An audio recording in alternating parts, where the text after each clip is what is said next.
बच्चों, मैं Ashok Kumar class 7 subject science lesson 2 को वीडियो पार्ट 1 के माध्यम से इसका इंट्रोडक्शन आपको कल बता चुका था।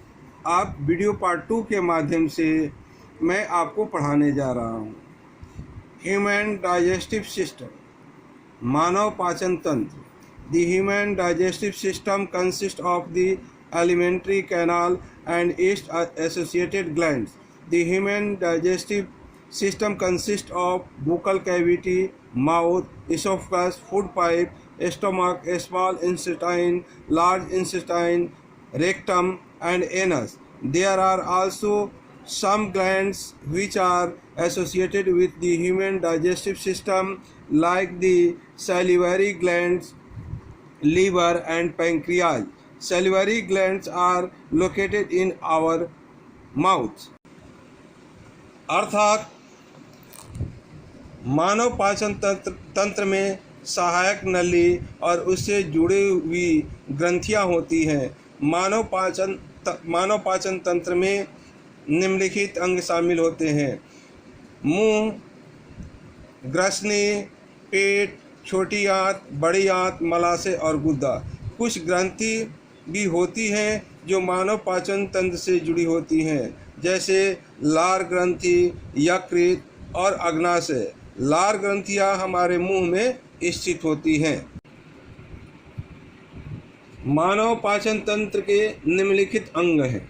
नंबर 1, इन द माउथ, मुंह में। बुकल कैविटी, मुख गुहा। The mouth leads the food into the buccal cavity of oral cavity. The buccal cavity contains teeth, tongue and salivary glands.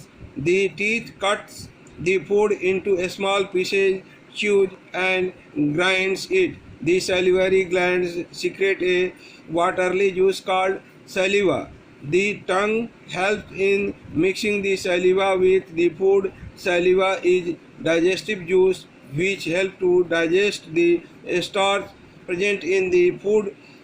Partially, the slightly digested food is swallowed by the tongue and goes down into the esophagus or pipe. अर्थात मुंह भोजन को मुख गुहा में ले जाता है। मुख गुहा में दांत, जीभ और लार ग्रंथियां होती है। दांत भोजन को छोटे छोटे टुकड़ों में काटता है, चबाता है और पीसता है। लार ग्रंथियां लार नामक एक पानी के रस का स्राव करती है। जीभ भोजन के साथ लार ग्रंथि को मिलाने में मदद करती है। लार एक पाचक रस है जो भोजन में मौजूद स्टार्च को अधिकांश रूप में पचाने में मदद करता है। थोड़ा पचा हुआ भोजन जीभ द्वारा निगल लिया जाता है और ग्रसनी में यह चला जाता है। Pharynx and esophagus.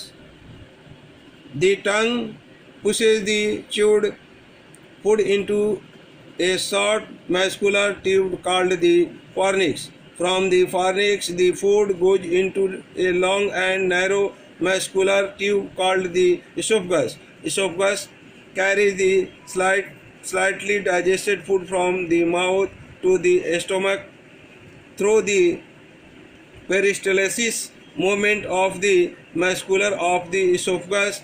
Digestion of food doesn't take place in the esophagus. अर्थात जीभ चबाए हुए भोजन में ग्रसनी नामक छोटी नली में ढकेल देती है। ग्रसनी से भोजन एक लंबी नली और संकीर्ण पेशी में जाता है, जिसे ग्रसनी कहा जाता है। ग्रसनी मांसपेशियों के संकुचन गति के माध्यम से मुंह से पेट तक हल्का पचा हुआ भोजन जाता है। भोजन का पाचन ग्रास नली में नहीं होता है। Thank you.